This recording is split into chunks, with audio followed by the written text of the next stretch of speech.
আসসালামু আলাইকুম সকল মালয়েশিয়া প্রবাসী। আসসালামু আলাইকুম। আজকে একটা ভিডিও দেখলাম কারণ বাজারে, যারা কলিংয়ে আসতে পেরেছিল না 2018 সালে, তাদের একটা ভিডিও দেখলাম একটু আগে, যে আন্দোলন করছে কারণ বাজারে।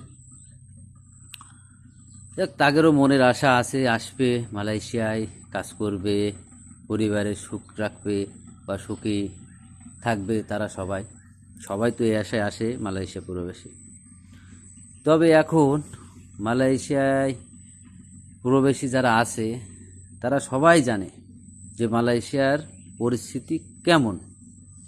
কেননা খুব করুণ অবস্থা মালয়েশিয়া প্রবাসী এখন যারা আছে, কাজ কাম নাই, কেউ 3 মাস, কেউ 6 মাস, কেউ 8 টাকা বাংলাদেশের। এখন এমন একটা পরিস্থিতি হয়ে গেছে মালয়েশিয়ায়, তারা আসতে চাচ্ছে, এতে কোনো আমাদের সুখ তাপ নাই বা কোনো কষ্ট নাই, তার রিজিকি সে খাবে, এটা হচ্ছে বুঝতে হবে ব্যাপারটা। কিন্তু এই যে আন্দোলন করছে, তারা আসবে, আমাদের এতে কোনো কষ্ট নাই। কিন্তু মালয়েশিয়ায় এখন যত প্রবাসী আছে তারা সবাই জানে যে কি কষ্ট। মালয়েশিয়ায় কাজ মেলছে না, কাজ মেলছে তা টাকা মেলছে না, কত বসেরা টাকা দিচ্ছে না, 2 দিন 3 দিন কাজ করে, 1 মাস 2 মাস কাজ করে টাকা দিচ্ছে না বসেরা, এমন হাল। আমরা এর আগে মালয়েশিয়ায় তো আজ 2-4 দিন না, যাক আসি,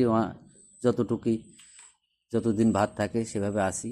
তারপরও যে অবস্থা মালয়েশিয়ার এখন, তা বাংলাদেশের থেকে টাকা এনে সবার খাওয়া লাগছে।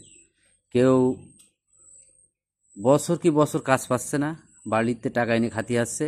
আবার কেউ 2 মাস 1 মাস এসে বাড়ি চলে যাতে আসছে টিকিট কেটে, কেননা কাজ নেই, টাকা নেই, চলবে কি করে, খাবে কি করে, এটা তো নিয়ম। এখন আপনারা ভাই আন্দোলন করছেন কারণ বাজারে, আপনাদেরও আশা আছে আসবেন, পরিবারের মুখে হাসি ফুটবেন। যাক, দোয়া করি আপনারা আসেন। তবে সবার উদ্দেশ্যে আমি একটা কথা বলতে চাই, সেটা হচ্ছে মালয়েশিয়ায় এখন খুব করুণ অবস্থা ভাই। আমরা আছি, আমরা জানি যে মালয়েশিয়ায় এখন কি অবস্থা আর কি হালচাল।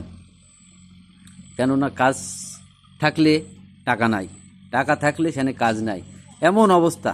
আজ 3-4 মাস ধরে যে কি হালে আছি আমরা, শুধু আমরা যারা মালয়েশিয়া প্রবাসী আছি তারাই জানি যে কতটুক কষ্টে আমরা মালয়েশিয়ায় প্রবাসীতে আছি। তা সবার সুখে থাক, সবাই আশা নিয়ে আসে, সবার আশা পূরণ করুক, এটাই চাই। আমি একজন প্রবাসী মালয়েশিয়া, মোহাম্মদ টিটু হোসেন। আশা করি আমার কথাগুলো ভালো লাগলে আপনারা কমেন্ট করে জানাবেন বা কোনো রেসপন্স বলবেন, আমি আবার ভিডিও দেব। সবাই ভালো থাকবেন। আসসালামু আলাইকুম। আমি মালয়েশিয়া প্রবাসী টিটু হোসেন।